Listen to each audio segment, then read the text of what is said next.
Welcome back, everybody, and hello again. Well, we've talked about a lot of forces in this chapter. We've talked about the weight force and friction force and normal force and tension and the force from springs and the idea of translational equilibrium. Now we're going to be talking about a system of things that is moving.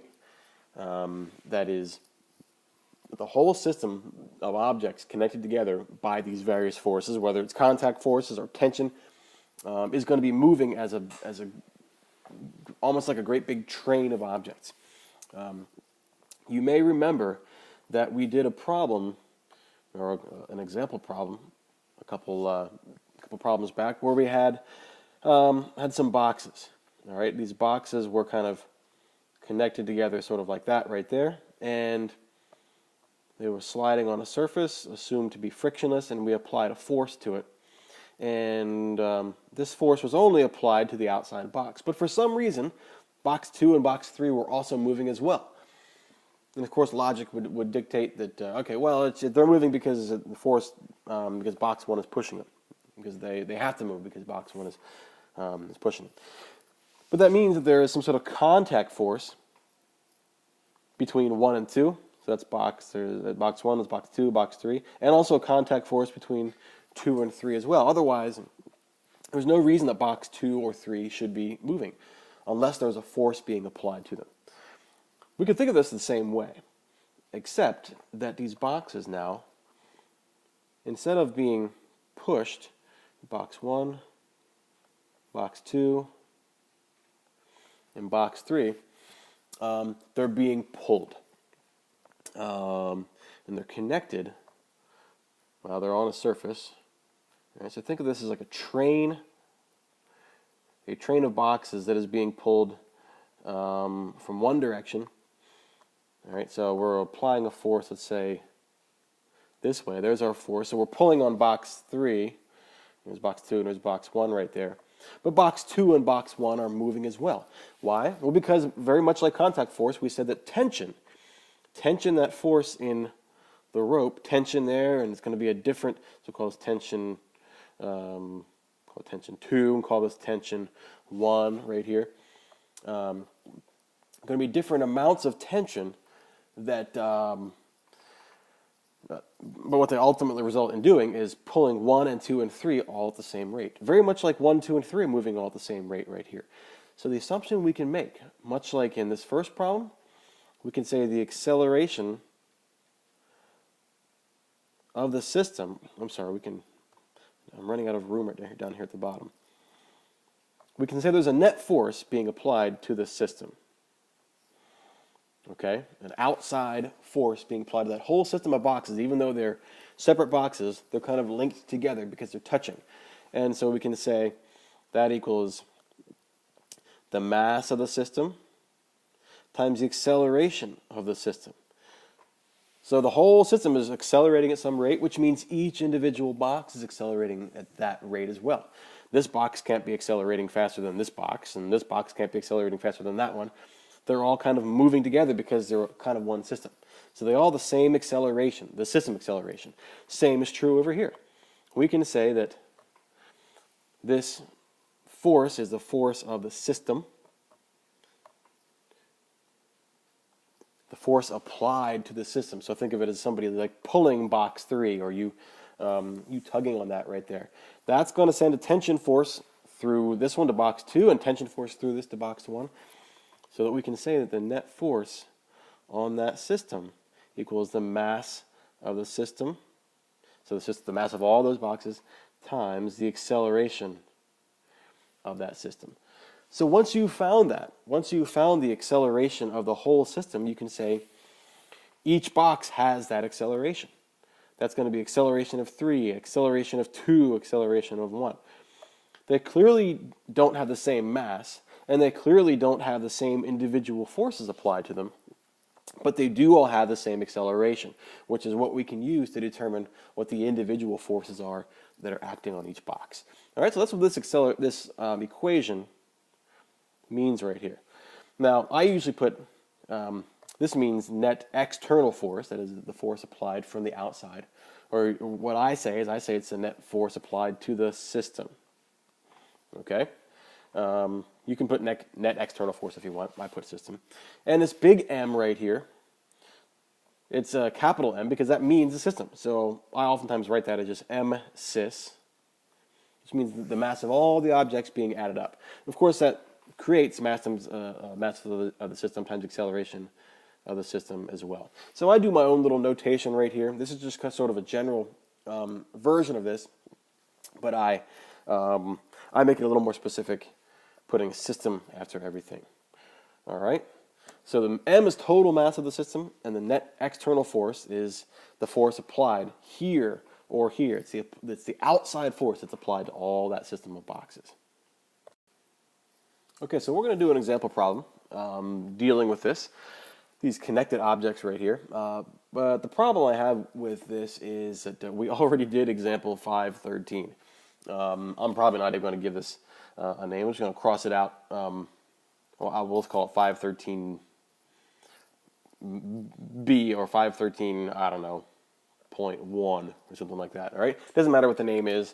Sometimes when we do changes in our notes, we forget to change all the example numbers. So we already did 513, but it doesn't matter. This is our first, you might say, connected object example. All right, connected objects. Maybe I'll start start a new notation.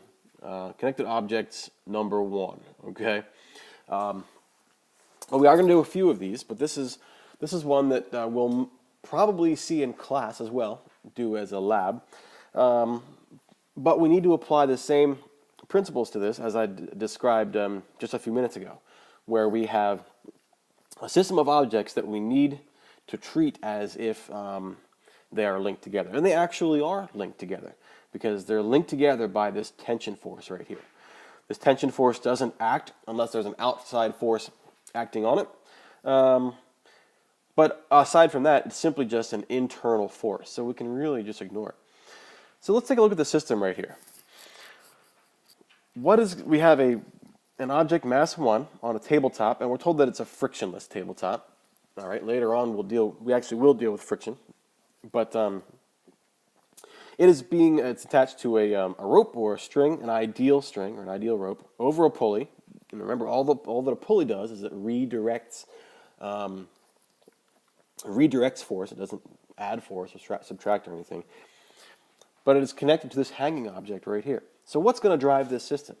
Well, the weight of mass 2, M2G.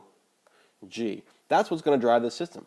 This is going to fall down because of the weight of the force of gravity, or the weight force, gravity acting on the mass, and that's going to pull mass 1 across this table right here. All right. So we want to find two things.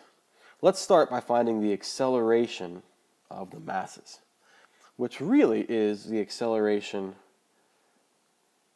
of the system, right? That's what we want to find. If this is a rope, you might say it's a rope or a chain. It's certainly not a rubber band, because rubber bands can stretch, but if it's a rope or chain, and that means that at whatever rate this mass is falling down, it's going to be the exact same rate that this mass 1 is going to be moving sideways, because they both have to have the same acceleration. That's what the rope does. Okay, and I just realized we don't have any actual mass values, do we? We don't at all. My goodness, maybe that's why this was oddly numbered. Maybe we meant to take it out, but we didn't. And that noise, by the way, you hear in the background is my dog running down the stairs. So, hey, let's give some masses to this, and we'll just find the acceleration of the masses. All right.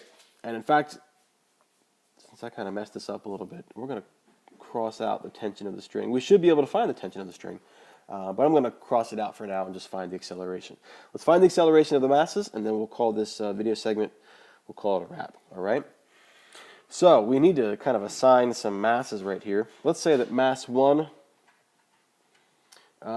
is 5.3 kilograms, and mass 2, the mass really whose weight is driving the whole system, we're going to call this 3.1 kilograms. Does that look about right, maybe? Maybe. Okay. So let's find the acceleration of the system. All right. Well, what's the net force on the system? Net force on the system. The system, you might say, from the outside that is causing, the force from the outside that's causing the system to move.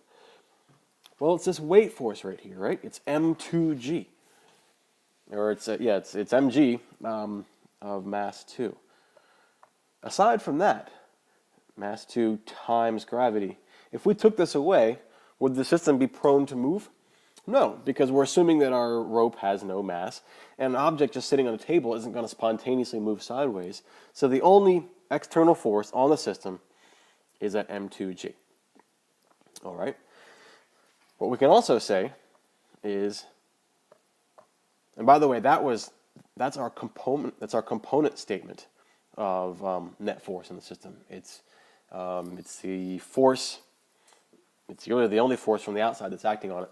But now we can make a statement about the net force in the system as being kind of our global statement. Net force in the system is equal to mass of the system. Now you can choose to write that as a capital M if you want, times the acceleration of the system. Okay? So, once again, both these statements being equal, being true to each other, we can set these equal to each other. So we can say mass of the system times acceleration of the system equals mass 2 times gravity. Mass 2 times gravity. All right? Well, what is the mass of the system? It's mass 1 plus mass 2, right? So, well, actually, let's define that when we actually solve for acceleration of the system. Let's take mass of the system and kind of divide it underneath right there, right? So our acceleration of the system, what we're solving for, is going to be mass 2 times gravity, right? I'm trying to get my colors changed right here. Mass 2 times gravity, all divided by the mass of the system. And the mass of the system is what? It's mass 1 plus mass 2. Now we've got some values that we can actually plug in right there. All right, what's mass 2? Mass 2 is 3.1 kilograms, right? 3.1 times G, which is 9.81. Right? All divided by what? Mass 1, 5.3, plus 3.1. That's going to be our acceleration of the system. So, by the way, we can't cancel out these 3.1s right here because this one's being added and this one's being multiplied right here. But we just have to divide them out. 3.1 times 9.81. All divided by the quantity 5.3 plus 3.1. I got 3.62. 3.62 meters per second squared. That's our acceleration. Now, by the way, we're calling this a positive direction. Why are we calling that positive? Because, box that right there, and the answer came out positive. We're calling this direction clockwise positive because I said the net force in the system is M2G, and I didn't put a minus sign in front of it. Even though this is acting downwards right here, if I don't put a minus sign in front here, that's kind of like I'm assuming we're calling this the positive direction. So it should make sense that we should get an acceleration that's in the positive direction as well, because the system is going to accelerate kind of clockwise right here as this mass 2 drops down towards the floor. All right? We're not going to do the tension in the string right now. We will in other examples, but this example was a little bit of a black sheep, I think, because of the number notation and stuff like that. And we made up some mass values right here, but I think it's helpful anyway to get us into the idea of connected objects. So that's our first connected object example. We're going to do a few more to finish out the chapter, and that'll be it.